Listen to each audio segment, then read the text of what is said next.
Ganap sa ating politika.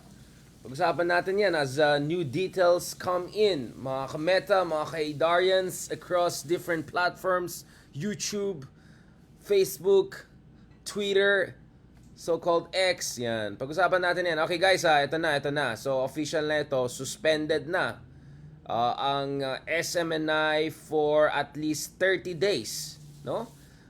Ito na yung official decision ng minamahal natin gobyerno. Ayan na naman tayo. Yung mga sarcasm ko naman, hindi nagigets sa mga tao. Ibang klase talaga yung mga yung mga ibang kaibigan natin na DDS, sana naman. Medyo Google naman kayo ng sarcasm, di ba? Yung sinasabi ko na, bakit din na lang suportahan ng gobyerno, puro kayo nega, it's in a quotation mark for a reason because yun yung sinasabi nyo dati sa mga opposition at yung mga kumukontra sa mga bara-bara at kapalpakan ni Digong dati. Alright? So, inuulit ko lang yung sinasabi nyo sa sarili nyo para magkaroon ka ng self-awareness. Alright? Huwag na kayo magdrama-drama na si Darian nakakapag goosebumps na ganito. It's sarcasm, my goodness. Anyone has bothered to follow me throughout the years would know that, I throw a little bit of spices and sarcasm here and there. But bago tayo pumunta sa SMNI and of course also discussing the latest sa West Philippine Sea because pansin niyo kanina marami tayong mga tweets about misconceptions and myths sa West Philippine Sea. Let's talk about this mga kameta, alright? Let's talk about this. Well, first of all, I want to say lang na before we talk about fake news and red tagging and marites and all of that, sana naman, di ba? I'm saying this because of course kaibigan natin itong mga family na ito. I just hope that people will start trying to make marites or making all sorts of questionable claims and give nefarious angles dun sa trahedya na nangyari sa dun sa dun sa tragedy and the grief that the Gibbs family is going through. All right, so I'm just praying for the Gibbs family as they go through these difficult times, and I'm also hoping and praying that people will give them the kind of privacy and respect that they deserve. All right, so nakikiramay ulit tayo sa family ni Jano Gibbs, yung isa natin kaibigan who has been on our podcast on multiple times. So, yon. Alright? I hope na. Kasi marami akong nakikita na kung ano-anong ginagawa ng tao. Please, guys, respect naman dyan. Just a bit of respect and give a little bit of privacy sa family nila Gibbs. Alright? And I would have said this regardless kung kaibigan ko sila or hindi. But since, of course, kaibigan natin si Jano Gibbs, medyo nakakalungkot, no? Na some people are trying to, make innuendos and make all sorts of different marites out of this very sad and tragic situation, no? Alright. Let's go to the meat of discussion today. First of all, ito na, inaabangan ng lahat ang leading media quote-unquote channel ng bansa. Ito na talaga. Ang mga minamahal natin mga journalist, ayon nga kay Harry Roque, itong mga ating bayani. Alright? Itong mga ating mga bayani, they're facing challenges now. Alright? Para kaya kailangan natin sumuporta daw sa due process, sa ating mga bayani, sa press freedom. Alright? Alright. Okay, so ito official na ito. So the National Telecommunication Commission has suspended the broadcast operations of Swara Sog Media Corporation, better known as or also known as Sunshine Media Network International. Wow, talagang next level, talagang international talagang level, no? For 30 days. Hindi naman forever, guys. Wala naman daw forever, pero for 30 days daw 'yan for alleged violation of its franchise. Alright? So, kanina lang na-announce ito ng National Telecommunications Commission na nag-issue siya on December 19 a show cause order against the media network with a 30-day suspension of its radio and television stations. Of course, katulad ng pinag-usapan natin the other day, yung show ni Digong, ating ex-president, was also suspended and all, but it looks like the suspension was not only President Duterte's show, but it looks like the whole network will be suspended for at least 30 days. Now, of course, we're also trying to catch up naman dun sa development on social media. Let's see if SMNI is going to continue with their online publications and all. Because remember, this is about the, di ba? Ito yung ito yung sa TV, di ba? So ibang usapan siguro yung ng online. Let's see what's gonna happen there, because alam natin na not long ago YouTube and Facebook and different kind of platforms also made necessary countermeasures in light of not only questionable practices of this so-called media channel, but also in light of the the alleged crimes by the, in a way, quote unquote, alleged owner of this media company.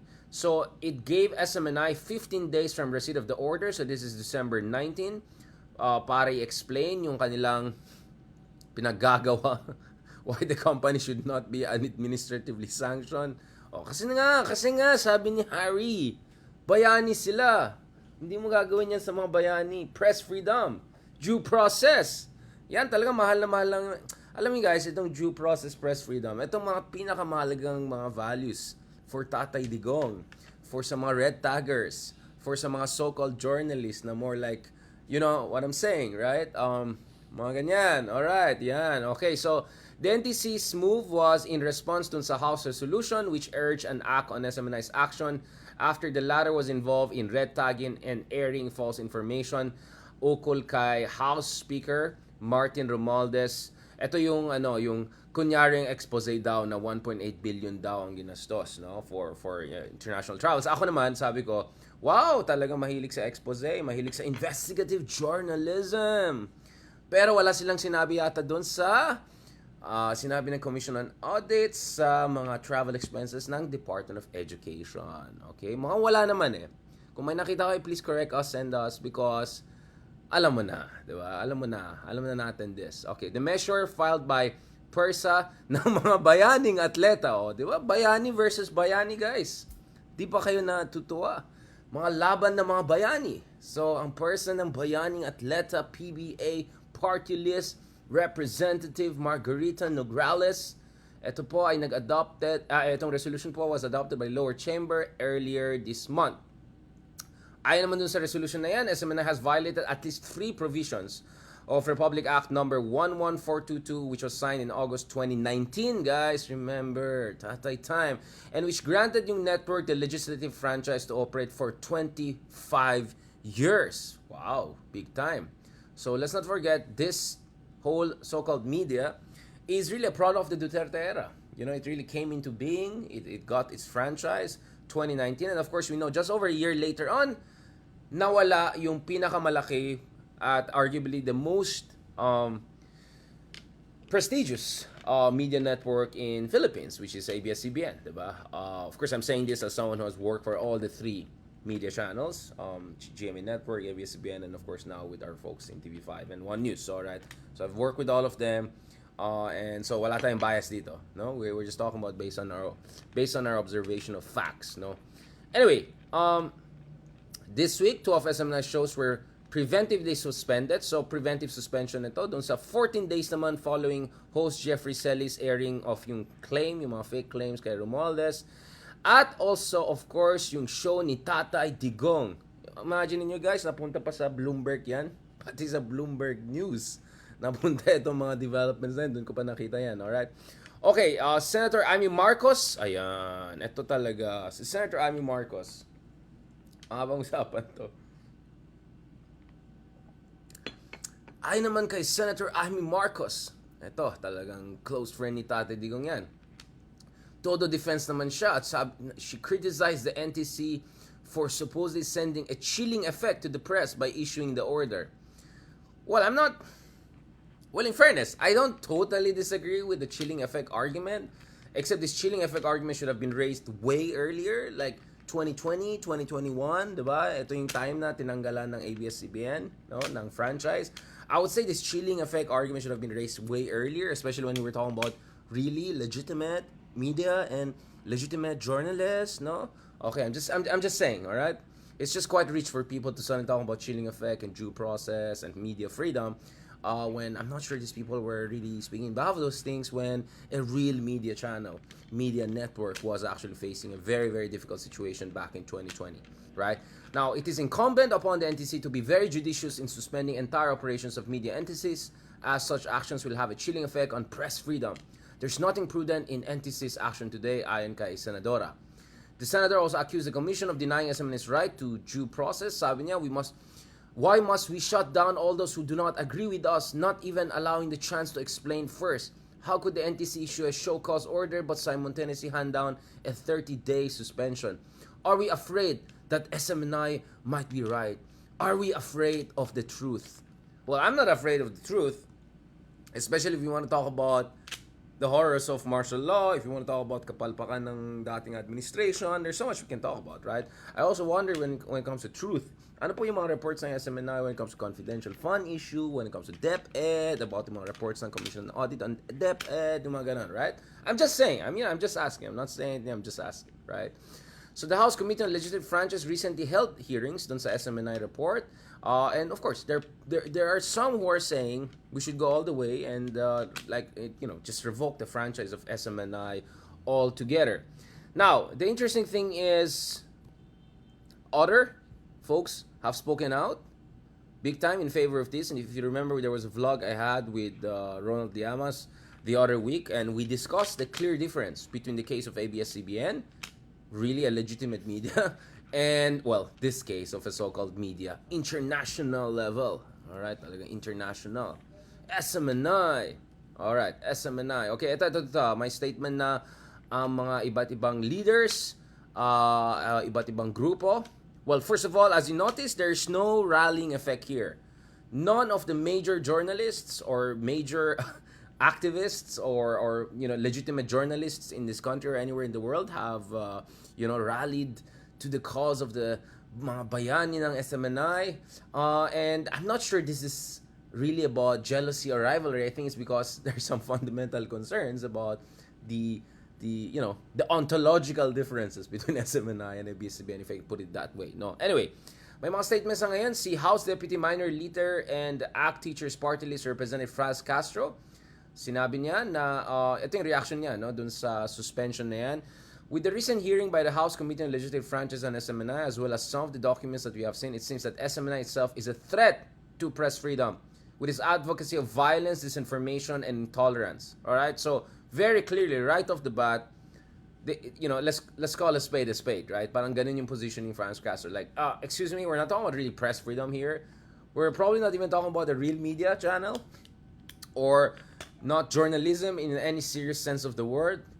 But what we're talking about, ayon kay Franz Castro, is a threat to press freedom and a media network, a bunch of pundits posing as journalists who are advocating for, quote, violence, disinformation, and intolerance, right?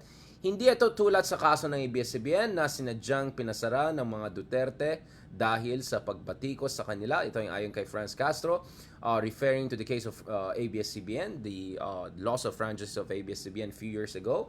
And again, I'm wondering, yung mga nag-iingay ngayon, yung mga nag-uusap ukol sa due process, press freedom, all right? What were you saying again when ABS-CBN was being shut down? And let's just not forget, ABS-CBN, medyo legit international media ito, right? As it stands, sabi ni Castro, the SMNI issue is shaping out not to be a press freedom issue as its host and quote-unquote talents want to project. Alright, so hindi siya naniwala dito sa mga mga hanash na yan, mga hero hanash. Alright, so let's do the analysis here. So we went through the latest development here. So what happened here is kind of like, splitting the difference. In a sense that hindi totally na-suspend ang SMNI, hindi totally na-revoke yung kanilang franchise as some were expecting. But at the same time, it looks like hindi lang shot across the bow ang nangyari with the recent investigation into the SMNI practices and what some see as really excesses of this media channel, if not at least excesses of some of his programs or some of his so-called anchors or journalists, right? So, mukhang the powers that be kind of split the difference and kind of said, okay, hindi lang ito, shot across the bow. There's going to be something done about this. There's going to be a suspension. But, I think, I think there are people out there, and this is what I always say, who are saying this is not the right time to totally declare war on the other side. Because we know this is not about just that media channel. This is about this is about a bigger showdown between the House of Marcos, well, minus Amy, and the House of Duterte, right? In that sense, right? Yeah, of course, there many gradations to it, but the reality is that the unity team is falling apart, right? And SMNI is kinda right being caught in the middle, right? We can debate about whether that's inadvertent or not so inadvertent, but the reality is that had there been a total suspension of SMNI, then the tone of the tone, cadence, and the trajectory of the steady disintegration of Unity would have taken a much more stark and aggressive form, right? So, for me, what is happening right now is essentially a situation whereby the powers that be are saying, okay, you see, if you cross the lines, there will be repercussions, right? Now, you're not going to get suspended fully this time, but next time, if you keep on doing this, there could be a full suspension. So, this was a demonstration of power, but this is also a demonstration of judiciousness on the part of the powers that be, right? Again, with all due respect to claims to institutional independence here and there, but let's not be honest, the Philippines is not Norway, okay? Just to put it mildly, right? This is not a country of rule of law yet, not fully. There have been some improvement on the rule of law front, right? Especially when it comes to, of course, yung kaso ni Leila de Lima. I think there's a 13th fake witness who's been recanting right now. So we're seeing talaga na fake talaga yung mga ginawa kay Leila de Lima. So this is not a country of rule of law yet, but there's some improvement in that direction. But having said that, we cannot separate some of the executive decisions that are happening from the broader political picture. Now, let me also add something here, no? Kanina nagtanong tayo kung kailangan ba na yung mga ibang opposition leaders to also come in. Because remember, in a previous vlog, we discussed the fact that there are at least two individuals. One is my former colleague, Atom Aurelio, ito naman, Marcos Aurelius. Atom Araulio, and of course now more recently si Teddy Casino have filed itong lawsuits, civil cases laban kay Badoy, right? And each of them 2 million pesos, I think. So, I'm just saying. So, SMNI is being suspended, lawsuits are being filed. For me, this raises a bigger question because I think we also already heard from Senator Leila de Lima that she's also looking at going after her tormentors and people who concocted all of those nonsensical cases against her and really, like tortured her on so many levels for more than 5 years, right?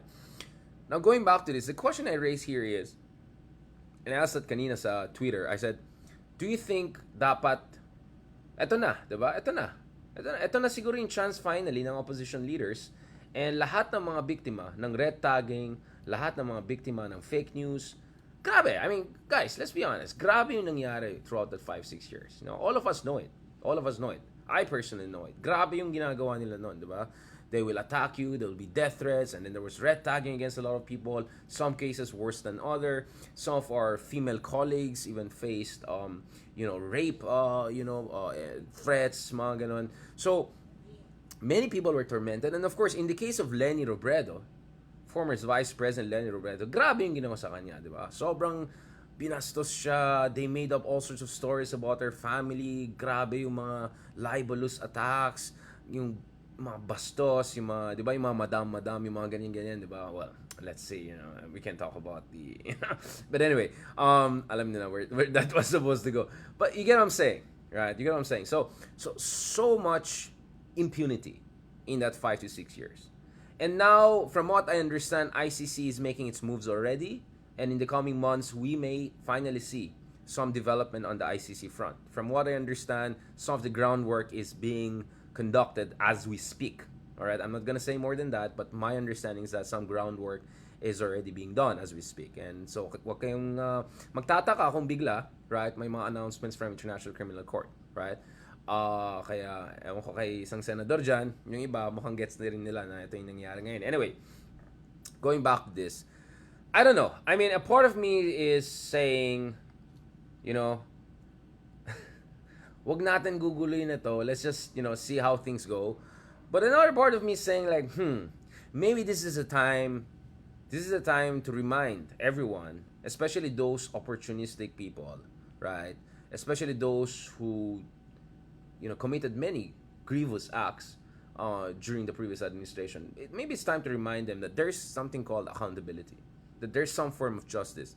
And as I always said, hindi maging rule of law country ang Pilipinas if people do not leverage our existing legal institutions and our existing laws to push for accountability and justice.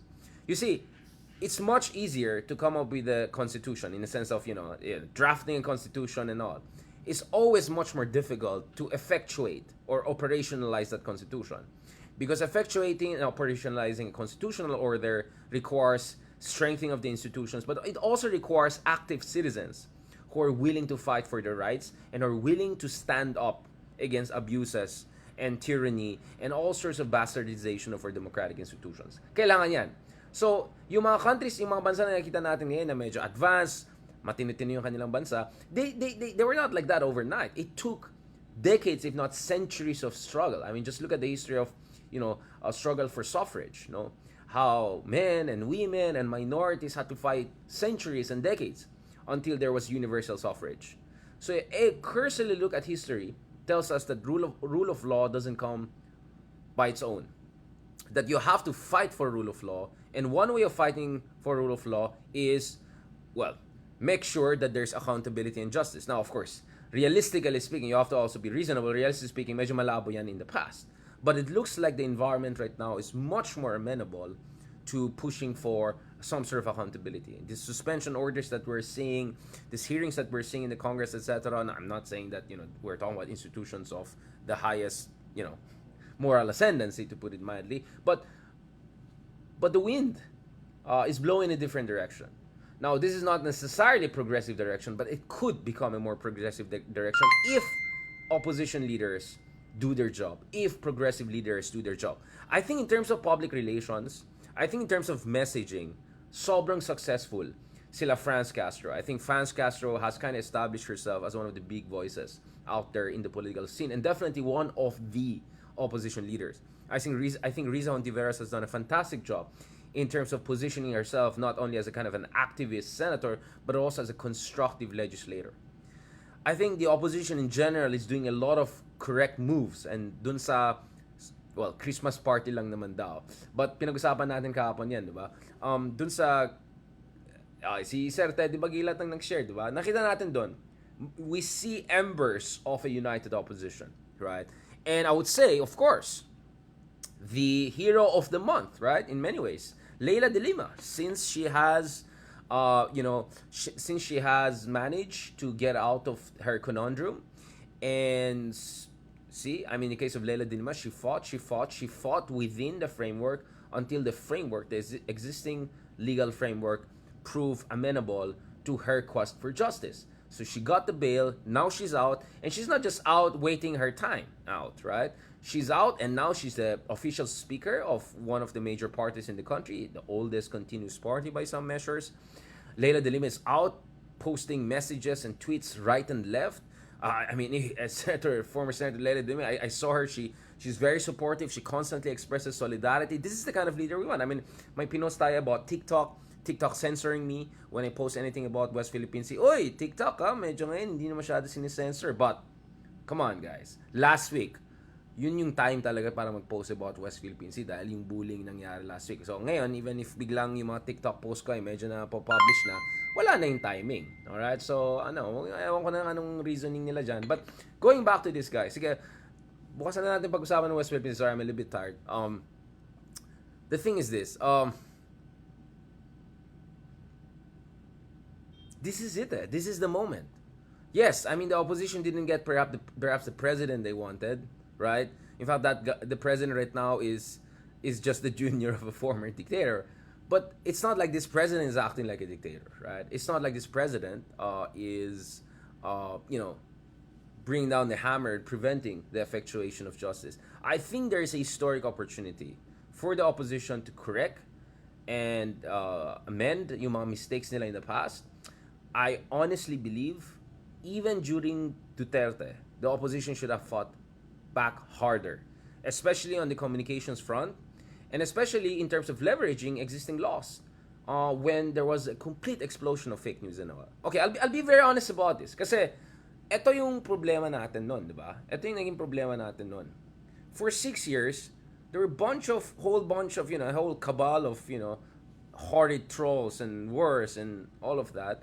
They were just doing whatever they wanted. They were just cowboying their way through. They were just binabastos nila kahit sinong leader, vice-presidente, senador, kung anong mga libelous na sinasabi nila. Then of course, this mega trolls, meta trolls, no, ang ginagawa nila is they create the environment of hate, right? They supercharge the environment, so they normalize yung pagbabastos sa ating mga stateswoman, statesmen, especially women. They normalize attack on media, on journalists. They normalize attack against anyone who spoke their mind and spoke truth to power and spoke their political conscience. And my sense really was, ang hina nung response ng opposition. There was no concerted legal effort to push back against it by leveraging the existing courts and laws against libelous, slanderous fake news. I don't think also there was a concerted public relations effort by the opposition leaders during that time to push back against all of this Dutertismo ideology and penal populism and, essentially surrendering to China and all of that. No, I mean, sabog. I'll be honest, sabog yung opposition throughout that 5-6 years. I mean, I understand if even the first year of Duterte, medyo sabog sila. I understand that. Everyone was shocked. I was also shocked about how crazy things turned out, even if, as you can see in my book and my writings back then, I kind of see things coming. But it was emotionally shocking, even though it was intellectually and cognitively not so shocking. In fact, I kind of predicted how things were going to turn out under Duterte. But my sense is sobrang hina pa rin yung pushback ng opposition year and year and year. So yeah, I mean, disinformation was an issue, but you don't win the fight by just whining about disinformation, right? You do something about it, right? You fight back against it at the highest levels in a concerted manner. If only we had more leaders like Leila de Lima, I think the opposition would have been 5 to 10 times stronger, even during Duterte time, right? Even during Duterte time. We didn't have to wait for the implosion of the unity team for some of these right things to be done. This should have been done before. But it's done. Tapos na eh. Wala, hindi natin we cannot change the past. But I'm just saying, you cannot change the future if you're not learning the right lessons from the past.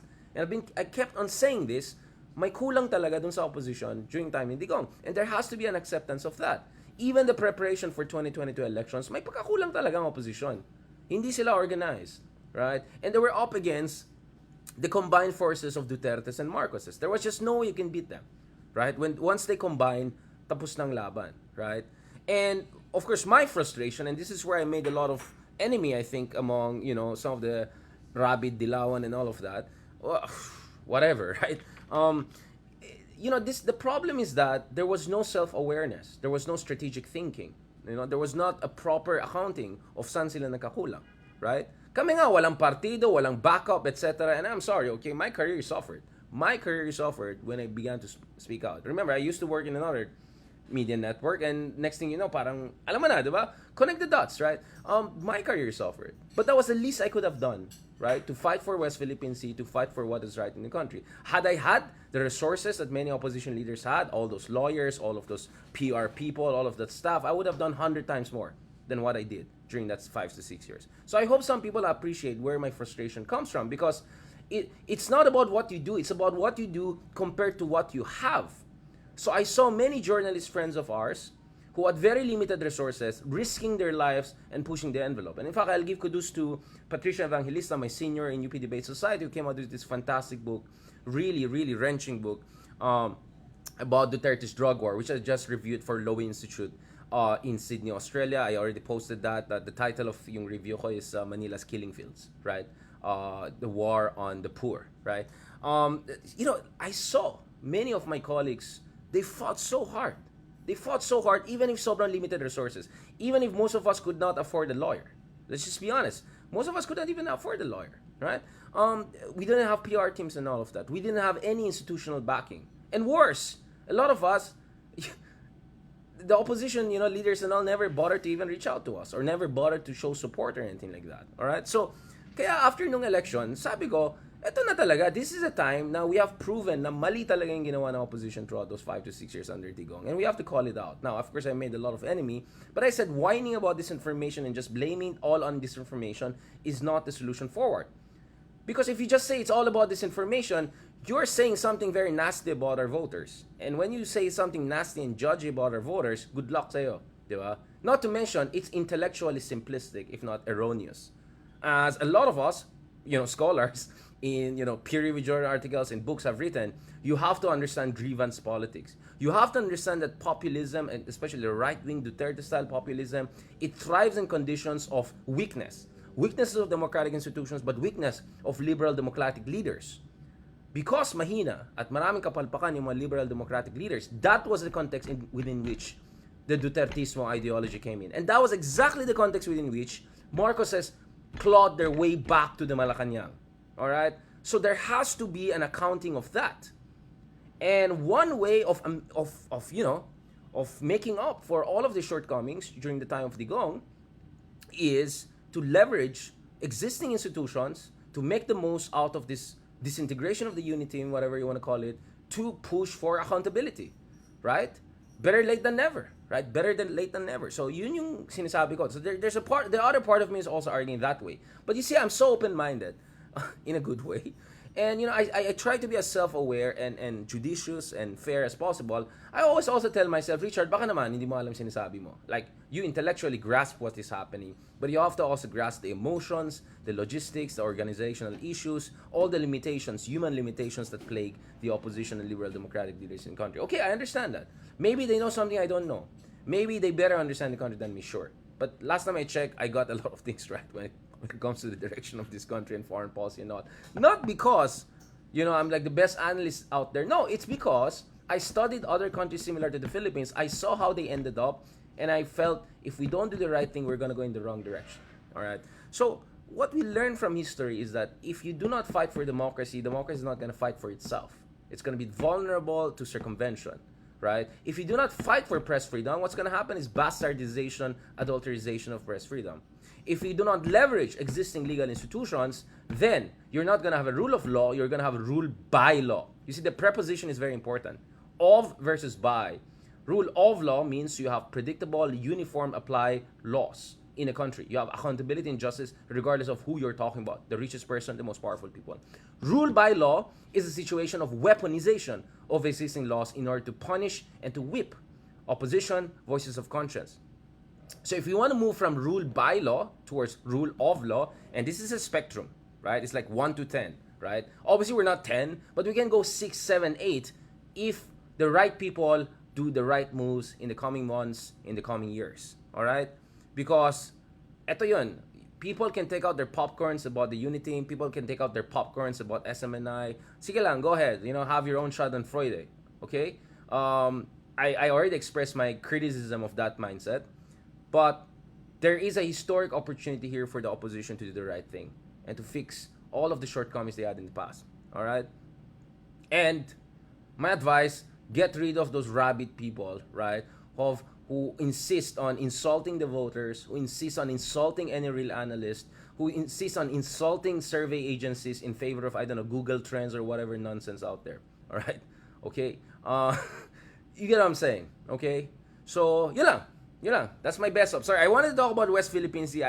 Kasi nainis din ako sa lahat ng mga gaslighting na nangyari sa atin. Parang Pilipinas pang may kasalanan na may tensions daw sa West Philippine Sea. Yung mga kaibigan natin dyan sa ASEAN, alright? Or yung mga ibang kaibigan natin dito, di ba? Yung mga tatay style na, Philippines, Western. Excuse me, there's nothing Western with standing up for your rights. And there's nothing Asian with not standing up for your rights kasi takot ka sa China, right? In fact, I have to mention Vietnam. Vietnam is as Asian it can get, and it has been fighting against empires after empire after empire, 1,000 years with China, against the Mongolian Empire, against Maoist China, against the French, against the Americans, so on and so forth. Palaban sila. That's very, very Asian, right? So please don't drop this nonsensical civilizational argument. No, the Philippines is doing the right thing. The Duterte strategic era was an anomaly. From Aquino to Marcos Jr., the Philippines is once again the only ASEAN country that is daring to stand up to bullying on all fronts. You see, Vietnam never did the legal strategy. We did the legal strategy. We're doing the operational strategy. We're doing the diplomatic strategy. So let's stop gaslighting ourselves. So in the same sense that I say, the opposition should fight for rule of law in the country, And I hope the best for all the good people inside the administration, right? You may not like Marcos or you may not like sinong nanalo last elections, but I know for a fact there are many good people working in this government, right? I know them personally, quiet lang sila, but they're doing the right thing for the country. I'm just also saying this, the Philippines has to fight for respect and recognition of its legitimate rights on their own clause by staying its course. Huwag tayo magpa-cywar, huwag tayo magpa-intimidate, huwag tayo magpa-bully, huwag tayo magpa-loser mindset. The Philippines has to stay its course until it earns the respect of the other side. And I'm 100% for engagement, I'm 100% for diplomacy, but it has to be from a position of strength. That's what I'm going to talk about. All right? So, anyway, sorry, napahaba itong rant natin. Pero ulitin natin yan. Okay, ganito. Since wala tayong time, let me just shorten this again. Kasi I promised to talk about West Philippines, so sorry. So give me some chance to talk about it. Tanggalin natin itong Smni na to. Okay. This is really, okay, this is yours. Okay. So I'll say this once again. When it comes to the West Philippine Sea, we should not allow ourselves to be gaslighted by the bullies or the enablers of the bullies. The Duterte era was an anomaly. It was a strategic anomaly. Because if you look at both President Aquino and President Marcos Jr., they have stood up. And they have made sure, that hindi tayo magpapabully lang. Alright? They have made sure that on all fronts, we fight for the Philippines' legitimate rights. There's nothing Western with fighting for sovereign rights. That's insulting. That's an insult to Asians and non-Western people.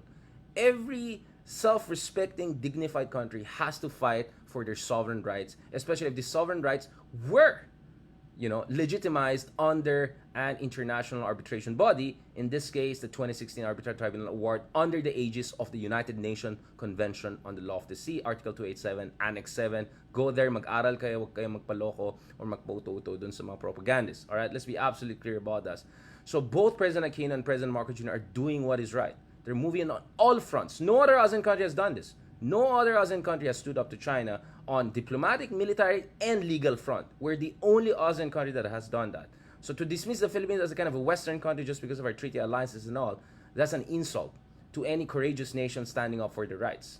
And I hope yung mga ibang friends natin sa ASEAN, if they don't have anything helpful to say, or they don't have any support to provide us, better just keep your advice to yourself. Now, to be fair, I think, whether you talk about Singapore, Indonesia, Vietnam, etc., they are doing their own thing. But what we really need is more courageous solidarity, right?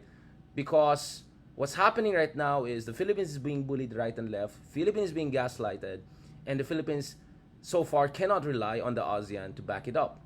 But naturally, it should be ASEAN that should be there for the Philippines. And I hope, if not ASEAN 10, then at least few of the key ASEAN countries, especially Vietnam, but also Singapore, Indonesia, and Malaysia, will stand by the Philippines in one way or another. Because either we're gonna stand together, or otherwise, we're gonna be picked apart, right? One by one, right? So this is really the base that we have to deal with. There has to be minimums when it comes to dealing with the China challenge. Now, to be absolutely clear, I am for negotiations with China. We don't want war. China also doesn't want war, all right? Do not insult China by saying, China is going to go to war. No, China is a sophisticated rising power, all right? They have many mistakes. They make mistakes. Sometimes there's hubris and all, but at the end of the day, they're far more sophisticated than, Putin or some of the other aggressive revisionist powers in history. So how you deal with them is this. You stand your ground, you stay your course, you earn their respect, no matter how grudgingly, and then from that position, push for a kind of a compromise from a position of strength, right? Now, I am for joint exploration or development, but it has to recognize the Philippine sovereign rights. President Marcos Jr. has mentioned that he is for joint exploration with China, but it has to be a service contract. It has to recognize the Philippine sovereign claims in the area. We are for all sorts of different cooperation and cooperative schemes with China, but it has to be from a position of strength. So by adopting loser mindset, by blaming ourselves, by gaslighting ourselves, right? By absolving bullies of responsibility and accountability, we are doing a disservice to our country and disservice to a lot of people, including Rizal and our Estrados and a lot of our heroes who fought hard. They made the ultimate sacrifice for our nation. That's the least we can do. All right. On that note, thank you very much. Maraming salamat. Pasensya na again if some people got hurt with what I've said. I get passionate sometimes. You can see I really believe in what we say, with what we do. I really care for our country because and I know our country can always do better. I always believe that. But you need to push. You need to nudge, right? This is like yung, alam mo yung mga Hollywood movies na sports team. Alam mo yung medyo kulelat yung sports team. Ano yung movie ni, Curveball ba yan? What was that? Yung movie ni Brad Pitt, diba? That's what I'm saying, right? Like, we have to accept we have certain weaknesses and all, but we have to also accept our potential for greatness, right? We're not going to be a major power, but we can be relatively decent middle power in the 21st century. But we have to get rid of that loser mindset and we have to believe in our ability to improve. Huwag tayong magsinungaling. Marami tayong mga weaknesses, marami tayong mga problema, right? But we focus on our strengths, we accelerate the improvement of ourselves in the right direction, and also we deal with our weaknesses.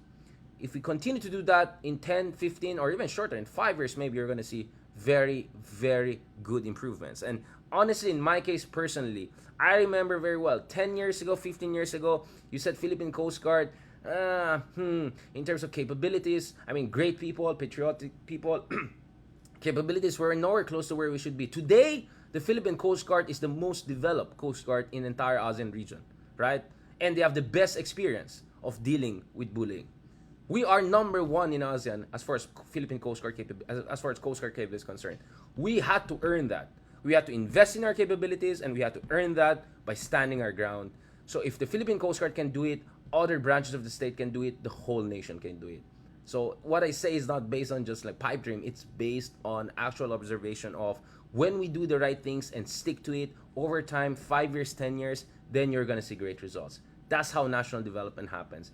Most of the successful countries today were the countries who made those sacrifices and they had the discipline 20, 30, 40 years ago. So the next generation is benefiting from that. So let's do the right thing so that the next generation of Filipino people can be even more proud of their country and hopefully proud of us for whatever little thing we're doing for our democracy and for the West Philippine Sea. On that note, thank you very much, guys. See, uminom na tayo ng mga kalamansi juice and all. Medyo I need to recover.